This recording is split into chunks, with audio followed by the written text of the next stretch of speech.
Welcome to your law बडी। अगर employer किसी worker को रिट्रेंच करना चाहता है तो क्या वो डायरेक्टली निकाल सकता है उसे? आंसर है कि नहीं। लॉ ने कुछ स्ट्रिक्ट कंडीशंस दी हैं, स्पेशली जब चैप्टर 10 अप्लाई होता है। तो आज हम डिटेल में समझेंगे section 79 which are conditions before the retrenchment. तो चलिए शुरू करते हैं।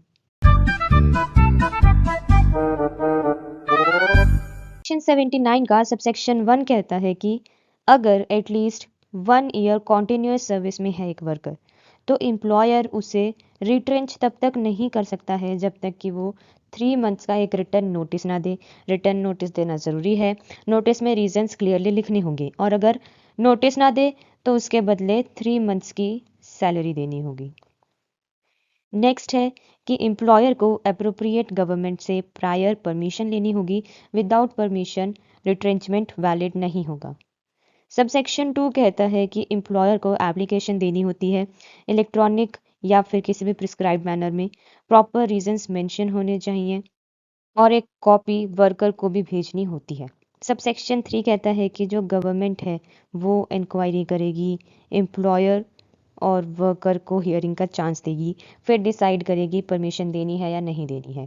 फैक्टर्स क्या क्या कंसीडर होते हैं कि रीजंस जेन्युइन है या नहीं है, वर्कर्स का इंटरेस्ट मतलब कंसीडरेशन में है या नहीं है, और other relevant factors. Decision written order में दिया जाएगा।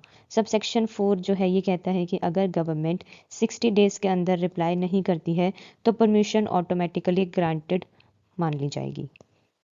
देन सबसेक्शन 5 कहता है कि गवर्नमेंट का ऑर्डर फाइनल और बाइंडिंग होता है और 1 साल तक वैलिड रहता है। सबसेक्शन 6 कहता है कि गवर्नमेंट अपना ऑर्डर रिव्यू कर सकती है या केस ट्राइब्यूनल को रेफर कर सकती है। ट्राइब्यूनल को 30 डेज में अवार्ड देना होता है। सबसेक्शन 7 कहता है कि अगर परमिशन नहीं ली है या फिर परमिशन जो है वो रिफ्यूज़ हो गई है तो रिट्रेंचमेंट इलीगल माना जाएगा। वर्कर को मिलेंगे सारे बेनिफिट्स जैसे कि कभी रिट्रेंचमेंट हुआ ही नहीं था। सबसेक्शन 8 बात करता है एक्सेप्शनल सिचुएशंस के बारे में।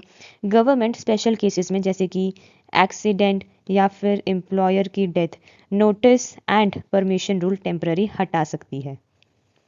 सबसेक्शन 9 कहता है अगर रिट्रेंचमेंट वैलिड है तो वर्कर को मिलेंगे 15 डेज का एवरेज पे for every completed year of service और 6 मंथ से ज़्यादा पार्ट भी काउंट होगा। So this was simple explanation of section 79 of Industrial Relations Code 2020.